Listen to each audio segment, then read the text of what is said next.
Okay, welcome back. Welcome to another episode of Photoshop Lightroom TV.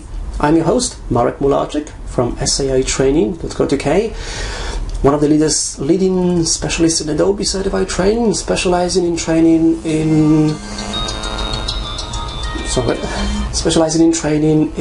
photography and web. So Lightroom, Photoshop, Dreamweaver, Flash, HTML, CSS, HTML5, and so on. More details at SAItraining.co.uk. I hope you enjoyed your break. Now this week I've got another fantastic tutorial for you. Can't wait.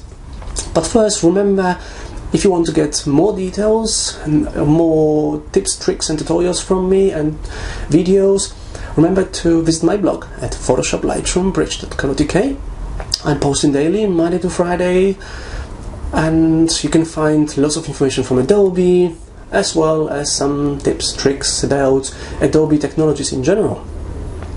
So let me show you a Photoshop tutorial. In this tutorial, I'm going to show you how to create neon text using some interesting techniques. I'm going to start by creating a new document.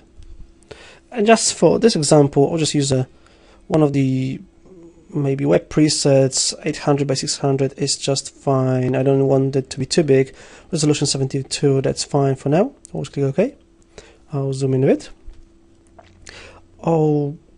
First I'm going to convert the background color to black, because that's going to be my background. Edit, fill, and you can choose black. I could also use a keyboard shortcut because my background color is black. I could just use Alt Backspace, or on the Mac it would be Option Delete. So choose black. I'll click OK. I'll create a new layer for the brush stroke. So everything on separate layers. Now select the brush tool. You can just press B on a keyboard or just select the brush tool in the tools panel. I'll set my foreground color to something light. This is going to be the color that's used by the brush. Brush tool uses your foreground color. Okay. I think white is fine in here, so I'll just stick to white.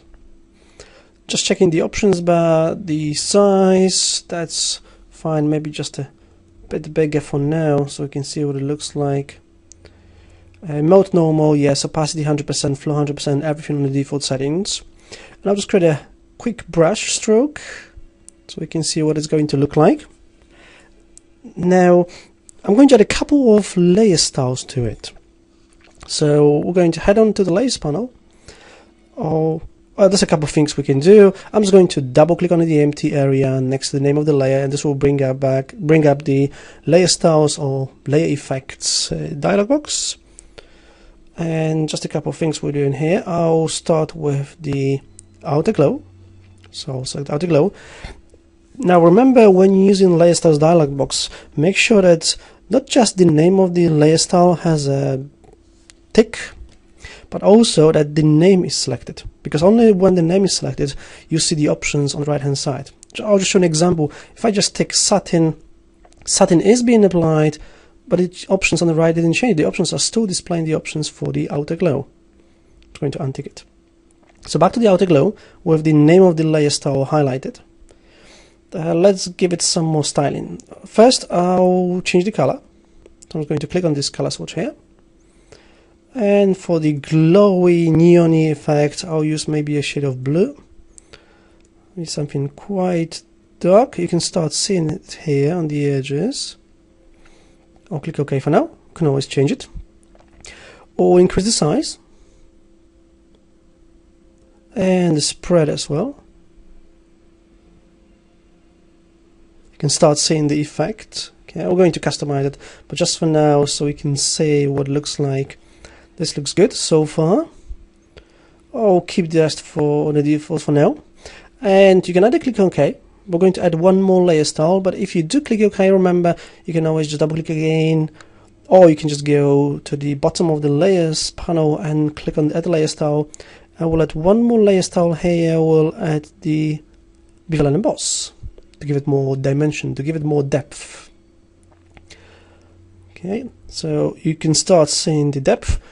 What I usually do is I'll look for different styles. So outer bevel, Inner bevel looks really good. Emboss, maybe. Pillar emboss, no. Stroke emboss, I think the inner bevel looks best. Looks good. Now the technique the same here. Chisel hard, no.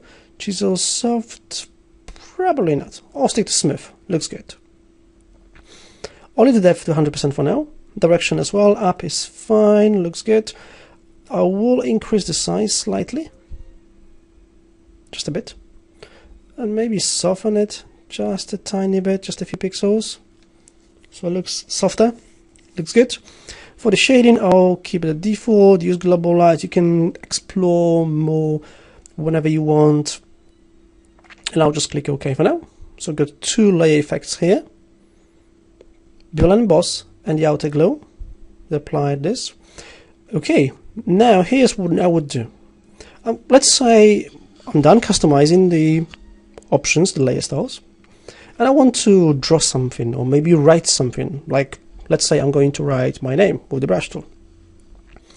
What we can do is, as long as we keep the layer, we can delete the brush stroke or anything on the layer that we don't need anymore.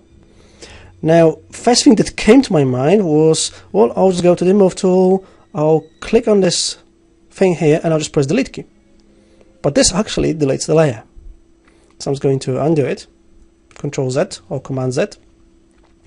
And there's another thing we can do.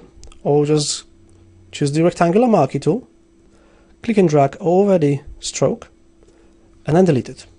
This will delete the object from the layer, from the stage, but the layer is still here, including all the layer effects. So whatever we brush from now on will apply the same layer effects. So I'm just going to deselect that, select, deselect, back to the brush tool. Okay. I'm actually going to make it a bit smaller, and you can use keyboard shortcuts, the bracket keys on your keyboard. So I'll just use the right bracket key to make it bigger, left bracket key to make it smaller. And I'll just write something here. Okay.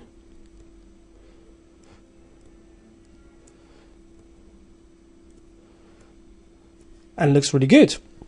However, because it's on the layer and because we used layer styles or layer effects, as they often called as well, we can still customize it.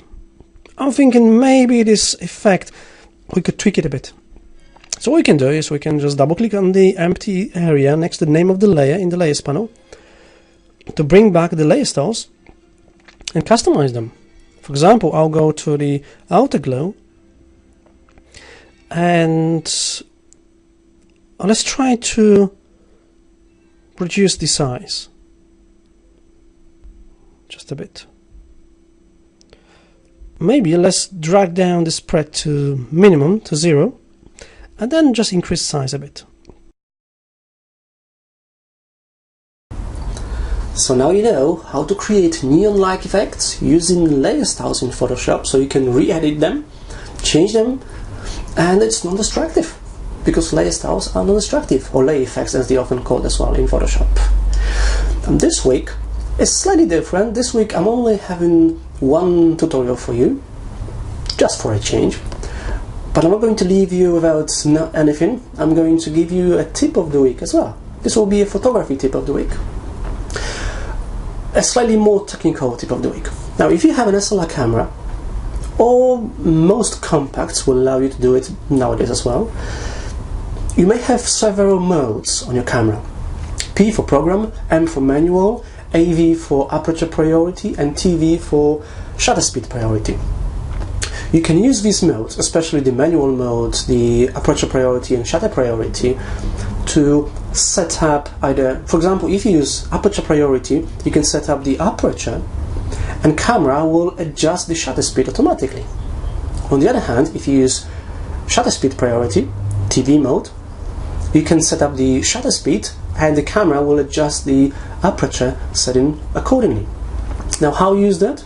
For example, if you use if you work in AV mode, you can set the aperture, and by setting aperture, you can define the range of focus, the depth of field within the image.